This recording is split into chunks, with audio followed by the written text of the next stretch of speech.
eu sou Augusto Modesto de Souza Neto, sou médico uro-oncologista, sou coordenador do Serviço de Urologia e do Fellowship em Uro-Oncologia do Hospital Aristídes Maltês, membro do LACOG-GU, que é o Latin American Corporative Oncology Group, Genitourinary, e sou membro titular da Sociedade Brasileira de Urologia.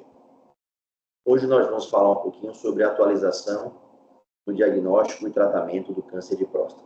O câncer de próstata é o tumor maligno, né, o segundo tumor maligno mais frequente no sexo masculino, só perdendo apenas do câncer de pele não melanoma, né? Aproximadamente 70 mil casos novos por ano, né, de acordo com o Instituto Nacional do Câncer. Como eu falei, é o segundo tumor mais comum nos homens, né, e é a segunda causa de morte por câncer no Brasil. Observe os gráficos abaixo sobre a incidência no sexo masculino, né, e o segundo gráfico sobre a mortalidade, é o segundo em mortalidade. Lembrando que na figura, a próstata ela é um órgão, né, que assemelha-se a uma noz, mede em torno, ou pesa em torno de 20 a 30 gramas, e ela se encontra no destaque, né, entre a bexiga e a uretra, né? Ela é essa região amarelada, onde a uretra masculina passa no meio da próstata, como vocês estão vendo, em destaque aqui no canto direito da tela, vocês têm em cima a bexiga, a uretra passando no meio da próstata, e a próstata é essa estrutura amarelada, né? E geralmente ela tem também os ductos ejaculatórios e as vesículas seminais. Aqui está representado um nódulo, que eles chamam, né? Está representado como tumor, essa região mais esbranquiçada.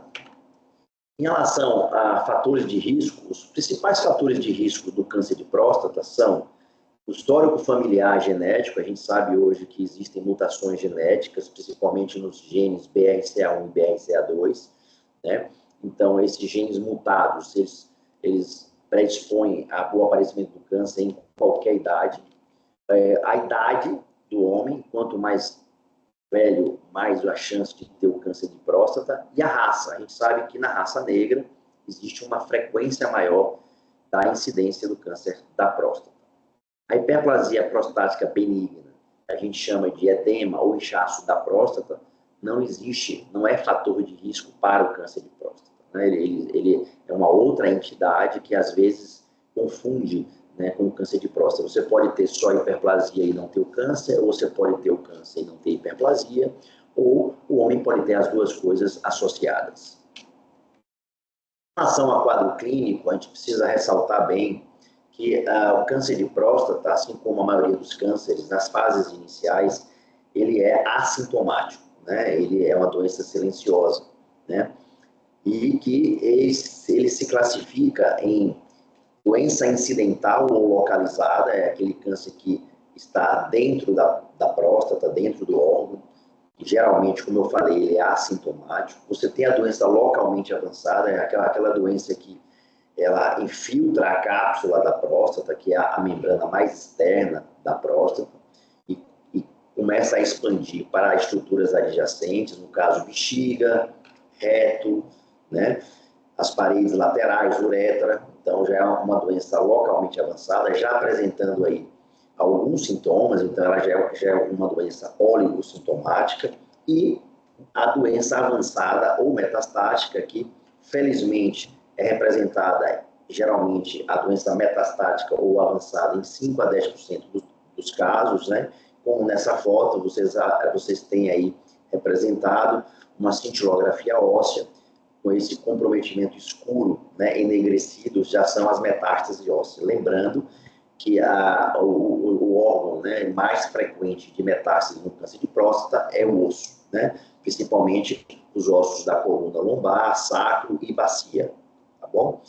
E nessa fase, claro, você já apresenta sintomas, né? Você já está numa fase avançada, então os sintomas começam a aparecer, que são jato fraco, esforço miccional, hematúria, que é o sangramento na urina, retenção urinária, levando às vezes à insuficiência renal por obstrução do tumor na saída da urina a nível uretral, né? Dor óssea, paraplegia, né? Devido às metástases ósseas ali que invadem a coluna e a medula, né? Causando a paraplegia, perda de peso, né? E óbito, certo? Então, a importância do rastreamento. Vale aqui ressaltar que a ideia é a gente fazer o quê? É trabalhar com a medicina preventiva e não curativa, tá? Então, a gente precisa alertar, né, os médicos que estão na linha de frente exatamente a importância desse rastreamento. É fazer a dosagem do PSA no tempo certo, fazer o toque retal no tempo certo e saber encaminhar o paciente corretamente, né, para o especialista também no tempo certo. Em relação ao diagnóstico, existe um protocolo da Sociedade Brasileira de Urologia, assim como outros protocolos a nível mundial, mas o da SBU, né, recomenda aos 45 anos, né, o homem de raça negra ou com histórico familiar de câncer de próstata em parentes de primeiro grau, irmãos, pais e avós, procurar um especialista, um urologista, para fazer o diagnóstico precoce. Como eu falei, a gente fala sempre em rastreamento. O objetivo maior é fazer a detecção precoce. Com isso, a gente tem aí um índice de cura muito alto, entre 95% e 100%. Para aqueles homens que não têm esses pré-requisitos, a sociedade preconiza um rastreamento a partir dos 50 anos. Agora, é claro que o homem que tiver dúvidas ou tiver interesse, né, ou tiver algum questionamento, pode procurar um médico urologista a qualquer tempo. Ainda no rastreamento, né, 2 exames são importantes. A dosagem do PSA total e PSA livre. O PSA é uma enzima produzida pela próstata que pode aumentar não só no câncer de próstata, mas em algum trauma, né, inflamações, infecções da próstata, ele pode também aumentar. Quem tem que fazer esse diagnóstico diferencial é o médico urologista. E no exame físico, a importância do toque retal, que é um exame que dura 5 a 6 segundos, é um exame simples, indolor, que pode ser feito no consultório. Em relação ao PSA, como eu falei, é uma proteína produzida pela próstata. A função é liquefazer o sêmen, né? Marcador órgão específico e não doença específica, né? Ou seja, ele, quando está aumentado, significa que tem algum problema na próstata, mas não é doença específica, ou seja, ele não só aumenta no câncer, ele pode aumentar em situações benignas como prostatites agudas, infecções de urina, etc., traumas, né? Existem as isoformas total e livre, existe a velocidade de crescimento, que geralmente é 0,75 de aumento ao ano, certo? Em relação ao toque retal, como eu falei, é um exame rápido e indolor, fornece informações importantes ao urologista. A gente, quando faz o toque, a gente busca nódulos, aonde estão localizados, qual a quantidade desses nódulos, a consistência desses nódulos, busca irregularidades na próstata, qual o tamanho dessa próstata, como eu falei inicialmente, o valor normal é de 20 a 30 gramas, se essa próstata ela é móvel ou ela é fixa, né? Se tem dor no toque, então tudo isso é avaliado em 5 segundos, 6 segundos pelo especialista. Aí está demonstrado uma figura, por que a gente faz o toque via reto, né? Porque a gente aí, no caso, o urologista introduzindo o dedo, né, indicador, né, com luva e vaselina pelo reto, e você tem aí, você consegue tocar a próstata em sua plenitude, a superfície, né, a superfície prostática em sua plenitude, desde a base, que é lá em cima, próximo da bexiga, até o ápice, que é mais próximo do reto. Então, esse aí é a demonstração do exame do toque retal.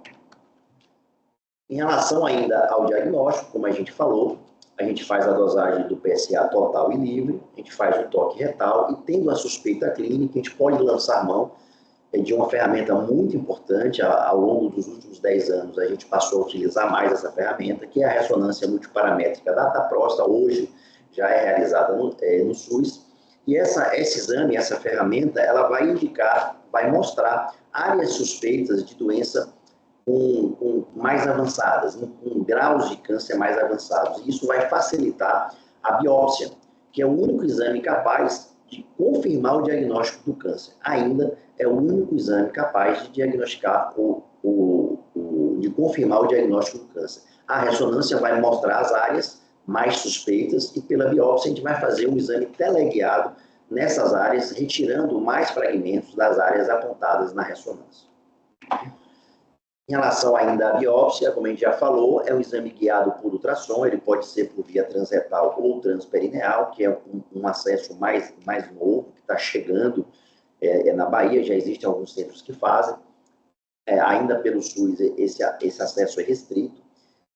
Você usa uma agulha de 18 gauge, retirada de 12 ou mais fragmentos da próstata, que são enviados para a anatomia patológica, que é de fundamental importância.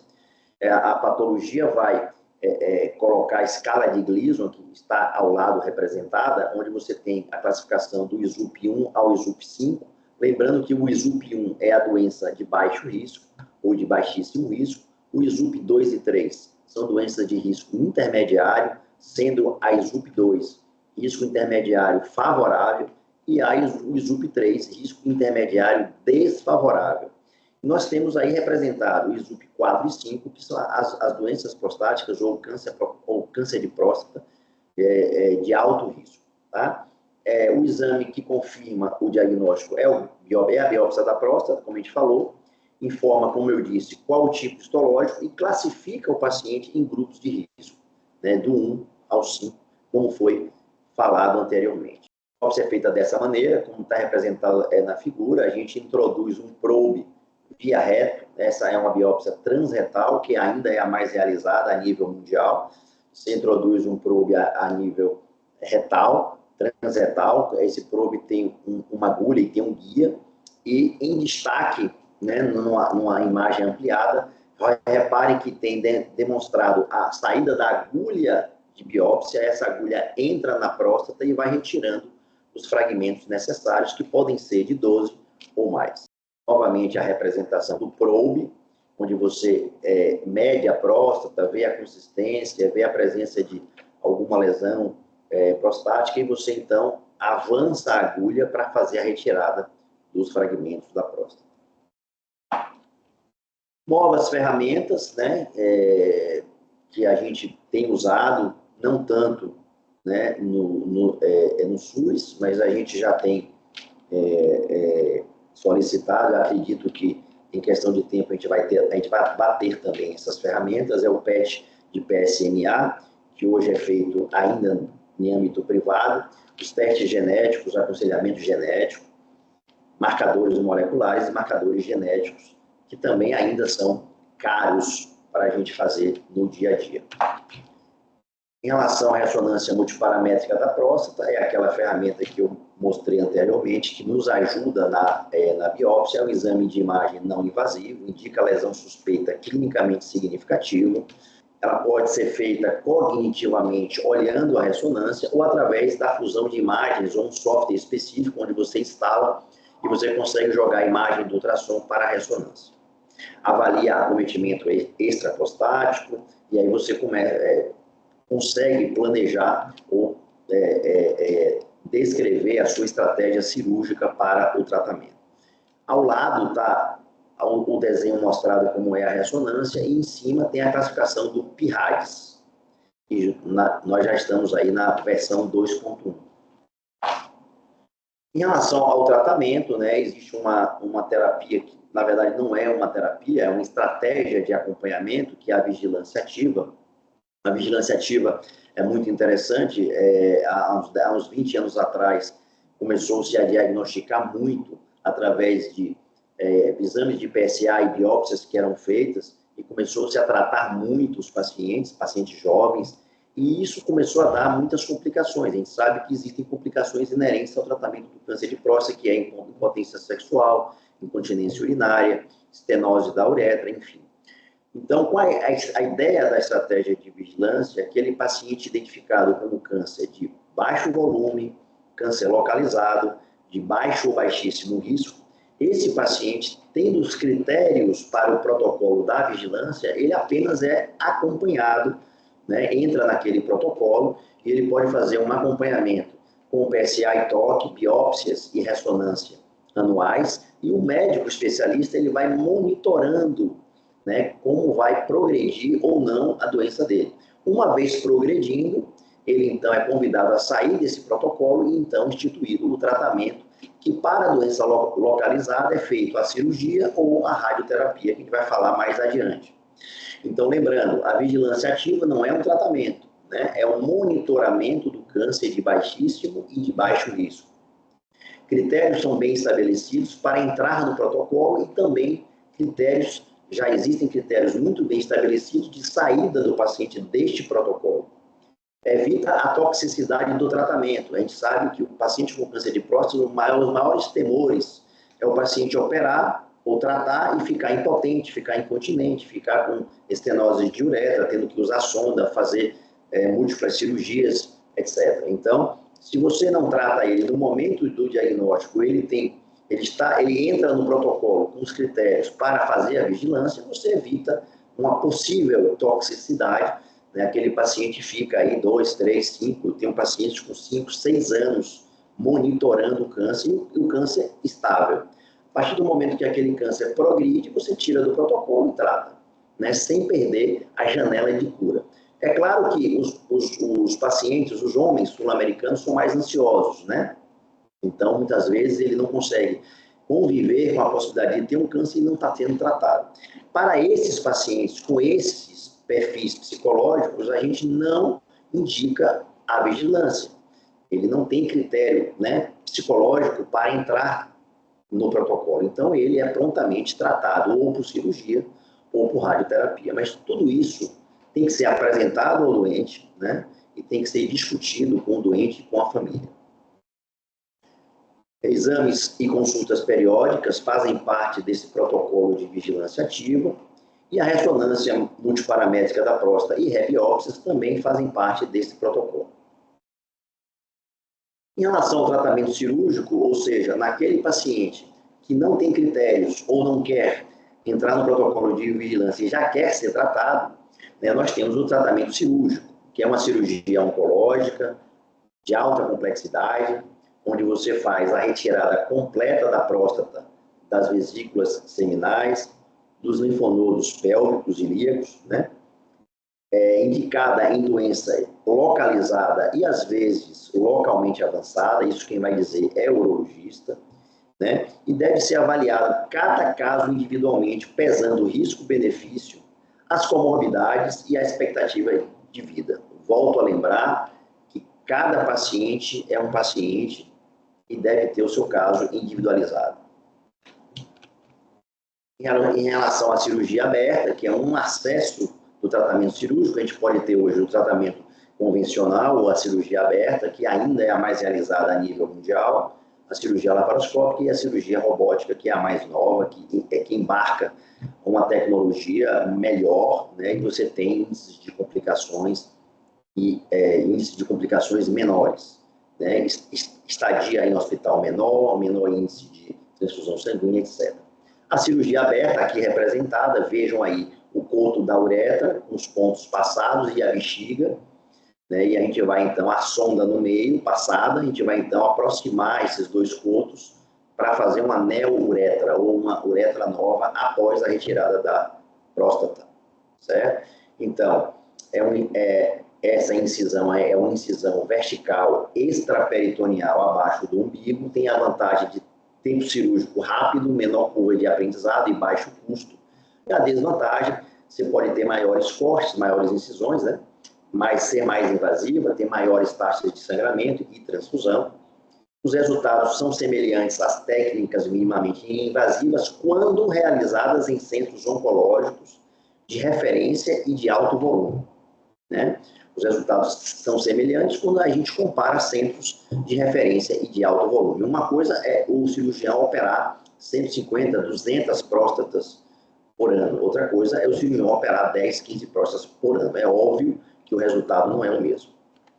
Temos a cirurgia laparoscópica, que é a cirurgia intermediária, né? É uma evolução da cirurgia aberta, onde você trabalha com pinças de orifícios no abdômen do paciente, mas essa técnica tem muita limitação de movimento, o cirurgião fica com os braços, com os ombros tensionados e levantados durante, às vezes, 3, 4 horas, né? E nós temos a cirurgia também minimamente invasiva, que é a cirurgia robótica, que é uma cirurgia mais nova, né? Observem aqui na primeira foto, à esquerda, o robô trabalhando com os braços robóticos, acima o console, onde o cirurgião mexe com o joystick, né? Nosso colega aqui do grupo, Felipe Sena, exatamente no console onde o cirurgião trabalha. Lembrando que o robô é um robô escravo, ele não faz nada sozinho, ele só faz aquilo que o cirurgião pede para executar. O movimento que o cirurgião faz no console, ele reproduz dentro do abdômen do paciente, né? A vantagem é você ter uma visão 3D, você consegue ver profundidade, as pinças elas rodam 360 graus, coisa que a mão humana não consegue fazer, muito menos as pinças de laparoscopia. E existe uma coisa muito interessante, que é o filtro de tremor. O cirurgião pode estar tremendo no joystick, mas o robô consegue filtrar esses movimentos e entregar o movimento limpo dentro da barriga, né, onde o robô está trabalhando junto com o médico. Então, a cirurgia robótica, não tenha dúvida, é uma quebra de paradigma e a tendência é que só evolua nos próximos anos. Hoje a gente fala até em telecirurgia, é uma coisa que já é presente. Ainda, como eu falei, né, as vantagens, maior precisão de movimentos, visão magnificada em 3D, filtragem de tremores da mão humana, menores cortes, melhor recuperação da continência e potência sexual, menor índice de hemotransfusão. A desvantagem, né, basicamente são 3, né? Dificuldade de acesso à tecnologia, que ainda é uma tecnologia cara, o custo dessa tecnologia a nível Brasil, e necessita de uma certificação do cirurgião, um treinamento, né? E a curva de aprendizado é uma curva que não é pequena, é uma curva grande ainda. Essas são as incisões, né? Reparem, na cirurgia aberta, a incisão ela é vertical e infraumbilical, é a imagem mais à esquerda, e nos tratamentos minimamente invasivos são 5 ou 6 orifícios, exatamente como estão representados aí na figura mais à minha direita. Aqui é uma demonstração de como é feita, né? Você retira a próstata de forma radical com as vesículas. Na segunda imagem você tem aquele vazio e na terceira imagem você tem a reconstrução dos 2 cotos, da bexiga acima e da uretra embaixo, com os pontos. Novamente, há uma representação esquemática, onde você tem a próstata em verde que é retirada e é feita a ligação da bexiga com a uretra. Reparem que esses feixes em azul são os feixes da potência, né? Você faz uma cirurgia sempre preservadora da potência sexual. Isso é feito em qualquer acesso aberto, laparoscópico ou robótico, mas é mais feito, melhor feito no acesso robótico, até mesmo pela precisão dos movimentos e pela imagem 3D que o robô disponibiliza. Pós-operatório, a gente deixa uma sonda de 7 a 14 dias, repouso, ferida operatória, ferida normal, a deambulação precoce é importante, uma fisioterapia pélvica para você, né, fazer a recuperação da continência, medicações para o retorno da ereção, você já usa logo após a cirurgia. As complicações, como a gente falou, a disfunção erétil, incontinência urinária, estenose de uretra, linfocele, complicações vasculares urinárias e intestinais, trombose e óbito, que, graças a Deus, é um índice bem pequeno, né? Radioterapia é um outro tipo de tratamento, onde você usa uma técnica que utiliza radiações ionizantes para destruir ou inibir o crescimento das células cancerígenas que formam o tumor. Pode ser associado ou não ao bloqueio hormonal, geralmente são 35 a 40 sessões. Complicações: cistite, retite actínica, incontinência urinária, disfunção, linfedema, disúria e estenose uretral. O bloqueio hormonal, na maioria das vezes, é utilizado em pacientes com doença avançada ou metastática. Você tem uma redução de testosterona menos de 50 miligramas por decilitro, então o paciente fica castrado quimicamente, né? Então, esse bloqueio, como eu falei, se for por drogas, é um bloqueio químico. Existem os agonistas e os antagonistas. Se for cirúrgico, é a orquiectomia bilateral. Complicações: deficiência androgênica, né? Você tem redução da libido, cansaço, sonolência, perda de massa magra, aumento de gordura corporal, osteopenia, riscos de fraturas, hematomas e infecção da ferida operatória. Após o segmento, né, após o tratamento, a necessidade de manter um acompanhamento, dosagens periódicas de PSA, né, que é feito no primeiro ano de forma trimestral, do segundo ao quinto ano semestral, a partir do quinto ano anual, depois de 10 anos bianual. A recidiva bioquímica é quando o tumor volta, você pode fazer uma radioterapia de resgate, uma cirurgia de resgate, importância do diagnóstico precoce para a gente evitar essa recidiva, né, e você pode lançar mão aqui na recidiva de fazer o PET de PSMA, para a gente poder fazer uma varredura no paciente. Esse é o PET, né? É uma tomografia por emissão de depósitos, né?